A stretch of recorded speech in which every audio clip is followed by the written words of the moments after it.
Hey guys, Jamie Stevenson here from ThreatAware. I'm the head of sales at the business, and I'll be talking with Lee Crook, who is the head of technical services at AO World, exploring their journey through providing complete visibility across a 3,000 device estate, looking at their past, where they were 18 months ago, their future, and ultimately how they were able to provide that visibility in the environment. Joining us for this session, my name is Jamie. I'm the head of sales at ThreatAware. Just for some background, ThreatAware is a technology that is focused on cyber hygiene, providing visibility into devices across an environment and ensuring that security controls are deployed, functioning and healthy across the estate. I'm joined on stage by Lee Crook. Lee, it'd be great to hear a little bit about yourself, your role, the business, and a bit of background for the audience here. Hi everybody, I'm Lee Crook. I'm the head of tech services for AO.com, an online electrical retailer in the UK. You probably all know our jingle. If you don't, it's very catchy, so go and have a look. So my job is to look after our end user compute estate, our infrastructure services, and our service operations internally. AO is quite large in our estate in that we have 3,000 devices across that, but this is split across multiple different locations in the UK, so up and down the country really. So we have our own internal warehousing, we have our own operational sites up and down the country, as well as our head offices and our creative studios to do our online retail things. Fantastic, thank you Lee. And guys, today, so what we're going to be doing is talking through securing the 3,000 device estate across AO and really how that journey has taken place. Just to give a bit of background to the audience about really where this journey began, I think where it'd be a really good place to start is just taking us back, maybe 18 months ago. What was visibility like for the organization then? What kind of tooling were you living out of day to day to understand what was happening within the environment? Yeah, of course. So 18 months ago, we kind of went on a bit of a mission for end user compute visibility more than anything else. And we were looking at how we ensure that the tools we have deployed across our estates, whether they're cyber toolings, inventory toolings, MDM, you name it, how we make sure that, okay, they're deployed, but how do we know that they're functioning correctly? So each of those tools themselves have that kind of little bit of that capability where you can see if the agent is installed, whether it's uninstalled, whether it's been inactive for a period of time. But we found because we have quite a pot of agents and technology in the business that we use across these different environments, it was becoming increasingly difficult to get a single picture that then stayed up to date on how these agents and these tools are working for us. So when probably similar time last year, we came down to DTX to look for what was on the market and bumped into Jamie and the team over at ThreatAware. And what's been really good for us with that tool is being able to consolidate all that view into one place. So it's really turned like hours worth of work and reporting and manual remediation tasks that sometimes you're working off a list that can become outdated very quickly, and really turning that into a single view that we can then work really quickly with. Bringing us forward to today, what were some of the instant wins you saw from centralizing all of that data into a single place? What were some of the things that stood out right off the bat? So for us, bringing everything in was great. It was giving us information about the vendors and the systems we use already and how they've been performing for us. Also bringing them numbers together where we could see actually in what scenarios do we have a gap in some technology, so why are certain assets then falling out of systems or you're losing that coverage of them assets, which means that then we've been able to look at remediation of. So actually off the back of bringing that view together, we're now stronger in a position of understanding why things fall out of systems or why you might lose a bit of visibility, but then also what we have to do to fix that.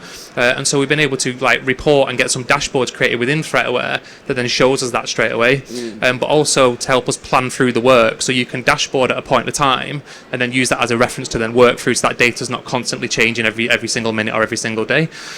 The other biggest thing as well was the ease at getting stuff in there. So we have a plethora of the tools and they're all different vendors and different providers, but actually working with ThreatAware, we were able to plug them all in really, really quickly.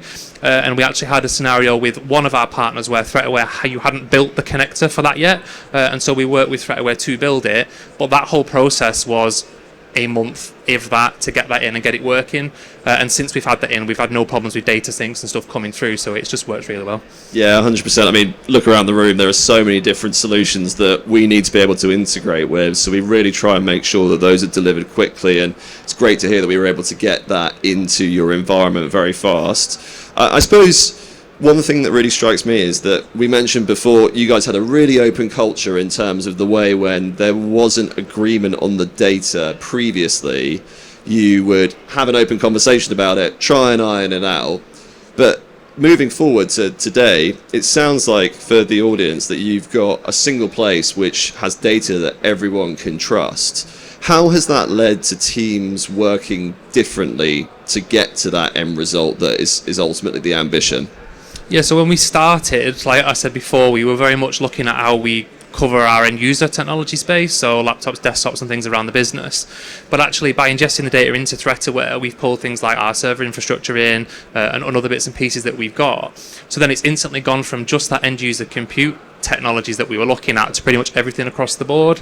So we brought VMs in, virtual servers that we've got in the cloud and all that physical kit. And it's been really then nice to have conversations with like our networking team or our infrastructure platform team where we're all singing from the same hymn sheet and we can all see the same data, but also set dashboards up in the same way. So then our dashboarding and reporting of these tools and these technologies then also consistent across all of our tech services teams, so that teams then aren't doing things slightly differently when it comes around to looking at the numbers. 100%. And that reporting point and dashboarding point is really important as well, because I know that you have always needed to report information upwards as well as having the unilateral view across the different teams responsible with IT and security.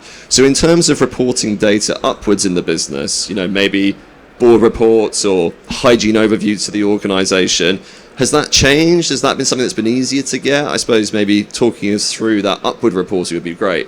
Yeah, so what it's enabled us to do is basically KPI how we look at these agents and their deployment. So A, are they installed? B, with ThreatAware, it gives us a really good view on if they're working or not. So like, when's the last time those things checked in? Is it checking across all the systems? Is it just one? So we built some robust KPI packs off the back of this now per these kind of technologies that we're using in ThreatAware. And we report on them as part of our monthly governance sessions. So the aim is obviously with these technologies be as high as you possibly can do. So we're talking like 99.9999% for some of them. But that's because they're really important tools. A, for inventory reasons. B, for cybersecurity. So yeah, KPIs have been really good. Absolutely. And that trend data as well over time, that's critical to show the pattern of improvement, because I think everyone's probably in agreement that actually raising that visibility up to the wider business, where you're really taking ownership for the good work that the teams are doing across security and IT, having easily accessible visibility on that great work to drive forwards is only a good thing. So hopefully you guys have seen that with your trend data analysis as well since using the technology. Yeah, it was really useful for us. So when we first started putting data into ThreatAware, we didn't get to a point where we were comfortable to start reporting from day one. So we wanted to make sure the system was working and it was pulling the data in. So actually being able to retrospectively go back and build some older data and then show the improvements that we've then done by adopting ThreatAware has been really good for us as well. Fantastic. And I suppose final question on the presence of where you guys are today. Was there anything that it shined a light on that you weren't expecting out of the tin? I know when we originally started talking, there was a very specific use case which was totally in line with the majority of the people that we speak to. But was there anything that the technology shined the light on that you weren't expecting? So for us, it was kind of the vast differences in technology that we've got. And so ThreatAware has a tagging feature where you basically tag what different assets are what, and you can do that on rule base. So whether that's OS version, the hardware type, and whether that's a virtual machine in the cloud. So we were very instantly able to then start tagging assets to relevant teams to build those pictures up. But it also highlighted a big part of how we can then look at the management of our bring your own device policy as an example. We're able to tag those completely separately and keep a really good eye on them, not just in the MDM systems that we've got, but just as a general whole. So that was really interesting for us. And then a big thing it also enabled us to do was to identify where, to best endeavours, you keep on top of your estate and the cleanup activity that comes with it, but actually the bits that you've missed over time. And that's really enabled us to tighten that offboarding of stuff as well to make sure that we keep our asset estate as clean as possible. Absolutely. I mean, two things you mentioned there, which I really would love to unpack. Firstly, BYOD. It's a problem child for most organizations, really difficult to get visibility into that. I suppose, actually, going back 18 months ago, was that something that you guys were handling at all? Or is this now just a new venture, effectively, from getting that visibility? So we've had it in there, and it's historically been small. So we're talking kind of senior leaders, executives. They're bringing some of their own kind of iPads and all that sort of stuff in. But it's given us a bit more comfort in that, well, we're not just got the single pane of glass in the MDM scene. We can see it across the other integrations that we've made, and the fact that it's then in that single pane as well, where everything else is now sitting, we feel a little bit more comfortable with it. So we're looking at how our policies and stuff match to that to enable more of it. Fantastic. And then I suppose, looking forward as a business, you've now got this baseline where you're aware of where agents are perhaps having issues, you're aware of the devices touching the environment. I suppose talk us through a little bit about what this allows you to now unlock moving forwards. Where does it look like in 6 months' time, in a year's time for AO? So remediation of those faults has been really good for us. So we've been able to see how common they occur, what's happening, why it's happening, what's the kind of initial cause of it. And then come up with the solutions to fix it. So it's been a bit of manual effort to get there, troubleshooting, trying a few things, changing some configurations around. But as we've done that, we've kept a bit of a log of all of this stuff. So what have we done to fix this system's problem? With the view that in the future, actually, with the ThreatAware technology, we can start to automate some of this remediation too. So as soon as it detects that being as a problem, it can go off and fix it without the teams having to have tickets raised to go and do that themselves. So in the future, it's the full autonomy of fixing those problems to make sure that all these assets keep in these systems until the end of their life cycle. And that is the ultimate aim, is to effectively automate that process as much as possible. If you are able to embed that automation whereby problems are being presented by the visibility you've now got and then being autonomously actioned, what does that free up in terms of the team's time? What can they now focus on in terms of larger projects if you're able to embed such a rich automation program where critical problems that would normally be handled by an individual person or team day to day, what will that allow that team to open up in terms of opportunity? So it just enables us to be more reactive to when people in the business have got a problem. So the queue's a lot shorter, so people get a quicker turnaround from IT and support. But also it's enabling time to be freed up to a point where we're shifting from a reactive kind of tech focus to more proactive. So the teams are going out and doing more.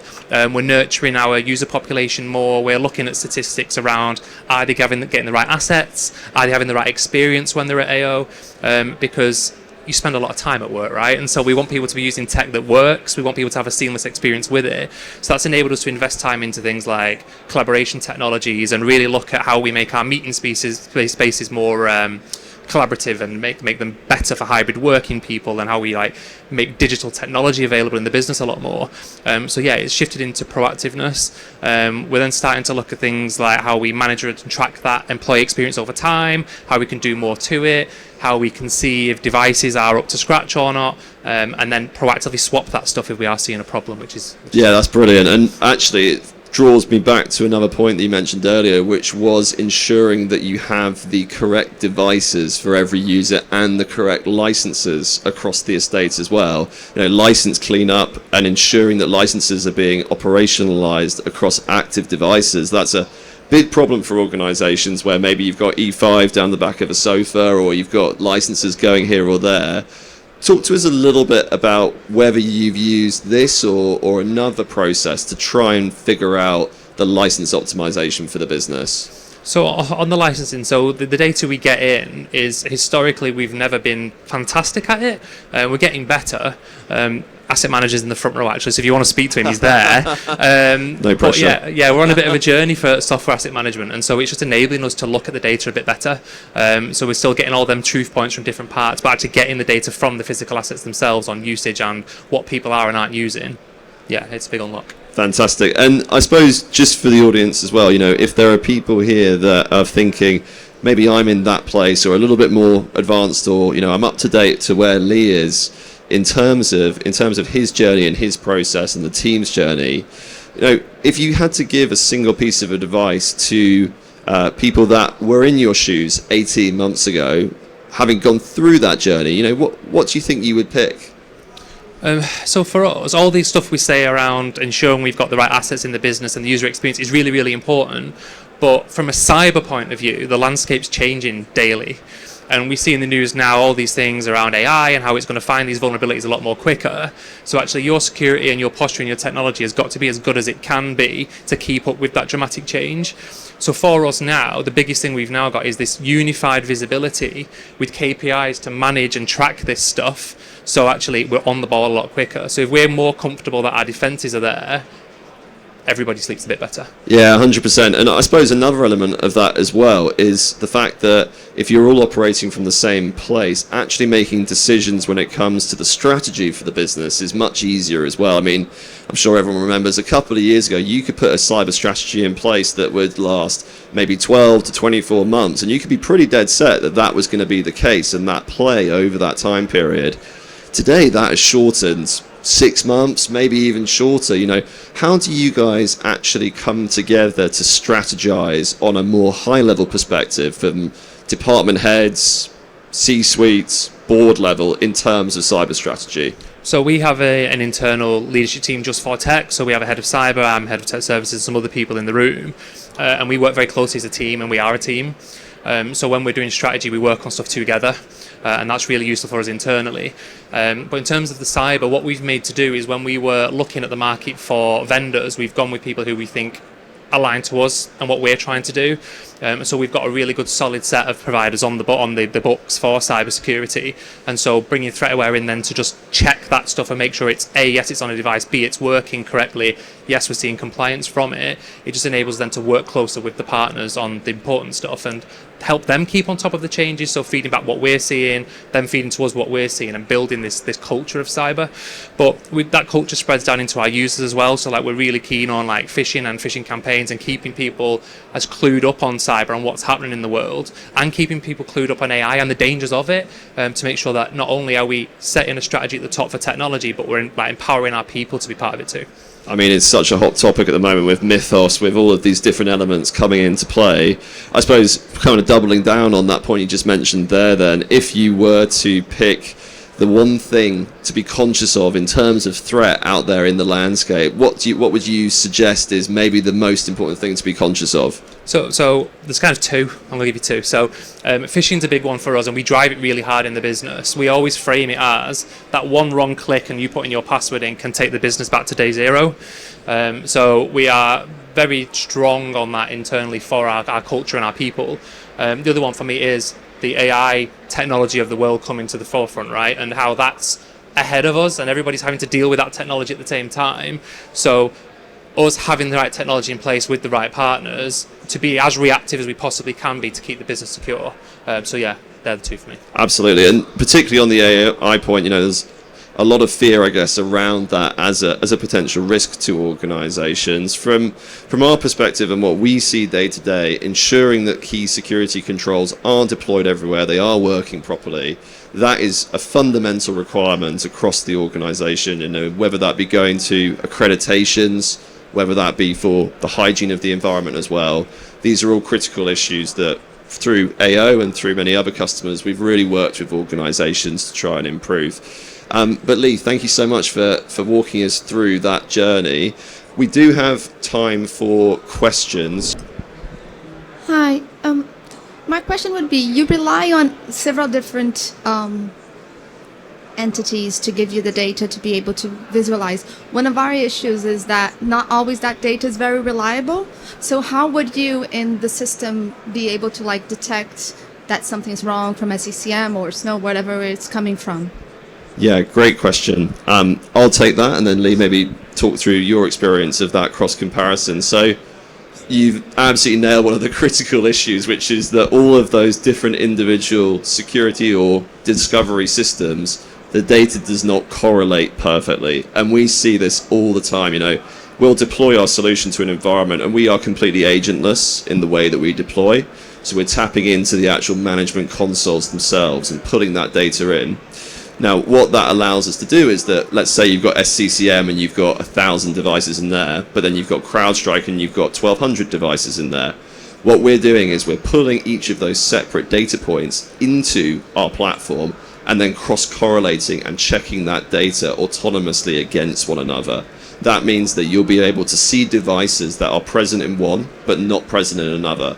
And when it comes to critical security systems like your EDR, one of the first things that we do during our trial is that we'll actually show you every device touching corporate data where the EDR is not deployed.